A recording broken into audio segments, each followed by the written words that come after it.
नमस्कार दोस्तों, जैसा कि आप स्क्रीन पर देख सकते हैं, उत्तर प्रदेश के अंदर जूनियर असिस्टेंट की वैकेंसी आ चुकी है।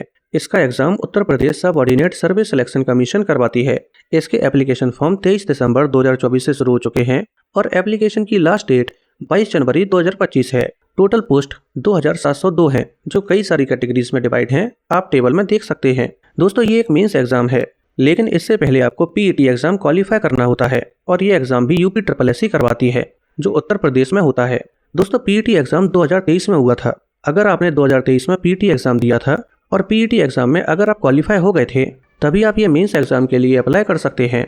आइए दोस्तों, अब डिटेल में जानते हैं कि मेंस एग्जाम के लिए आपकी क्वालिफिकेशन क्या मांगी गई है, आपकी एज क्या होनी चाहिए, एग्जाम पैटर्न कैसा होता है और इसका सिलेबस क्या है। दोस्तों, सबसे पहले जानते हैं कि इसमें आपकी एज क्या होनी चाहिए।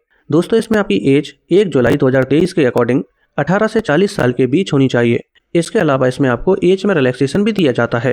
दोस्तों, अगर मैं क्वालिफिकेशन की बात करूं तो आपकी 12th क्लास कंप्लीट होनी चाहिए और हिंदी में आपकी टाइपिंग स्पीड 25 शब्द प्रति मिनट और इंग्लिश में आपकी टाइपिंग स्पीड 30 शब्द प्रति मिनट की होनी चाहिए। और इसके साथ ही डोएक सोसाइटी द्वारा CCC डिप्लोमा कंप्लीट होना चाहिए। अगर आपका डोएक यानी कि department of electronics and accreditation of computer course द्वारा CCC कंप्लीट नहीं है, तो आपके पास एक और ऑप्शन है कि आपने उत्तर प्रदेश में सेकेंडरी एजुकेशन काउंसिल यानी कि माध्यमिक शिक्षा परिषद द्वारा संचालित कंप्यूटर में डिप्लोमा किया हो, या फिर आपने कोई भी ऐसा डिप्लोमा किया हो कंप्यूटर से जिसे उत्तर प्रदेश सरकार द्वारा मान्यता प्राप्त हो। दोस्तों, इसके अंदर जो क्वालिफिकेशन मांगी गई है, यानी कि आपका 12th क्लास कंप्लीट होना चाहिए और दूसरा सबसे इंपॉर्टेंट है कि कंप्यूटर से आपका डिप्लोमा होना चाहिए। तो ये आपकी क्वालिफिकेशन 22 जनवरी 2025 से पहले कंप्लीट हो जानी चाहिए। यानी कि कंप्यूटर में जो डिप्लोमा है वो आपका 22 जनवरी 2025 से पहले कंप्लीट हो जाना चाहिए। अगर आपने कंप्यूटर में डिप्लोमा 22 जनवरी 2025 के बाद किया है और अगर आपका फाइनल सिलेक्शन हो जाता है, तो डॉक्यूमेंट वेरिफिकेशन के टाइम पर आपको बाहर कर दिया जाएगा। आइए दोस्तों, अब जानते हैं कि इसका एग्जाम पैटर्न कैसा होता है। दोस्तों, इसका एग्जाम पैटर्न 2 स्टेज में डिवाइड होता है। पहली स्टेज में एक रिटन एग्जाम होता है जो MCQ फॉर्मेट में होता है और दूसरी स्टेज में आपका टाइपिंग टेस्ट होता है।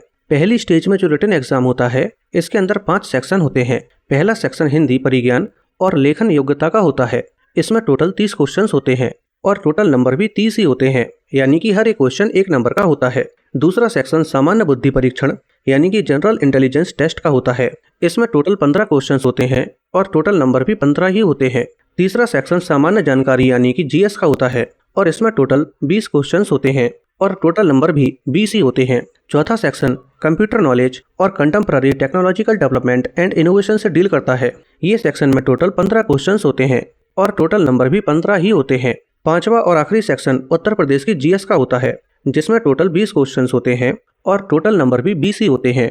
इस तरह से ये टेस्ट टोटल 100 नंबर का होता है और इसमें 100 ही क्वेश्चन होते हैं और इसमें आपको 2 घंटे का समय दिया जाता है। इसके अलावा इसमें नेगेटिव मार्किंग भी होती है, जो 1/4 की होती है, यानी कि अगर आप 4 क्वेश्चन गलत कर देते हैं तो आपका एक सही आंसर भी गलत कर दिया जाएगा।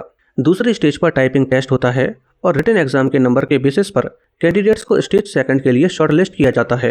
दोस्तों, सेकंड स्टेज पर टाइपिंग टेस्ट होता है, जिसमें आपकी हिंदी की टाइपिंग स्पीड 25 शब्द प्रति मिनट और इंग्लिश की टाइपिंग स्पीड 30 शब्द प्रति मिनट की होनी चाहिए और ये टाइपिंग टेस्ट केवल क्वालिफाइंग नेचर का होता है।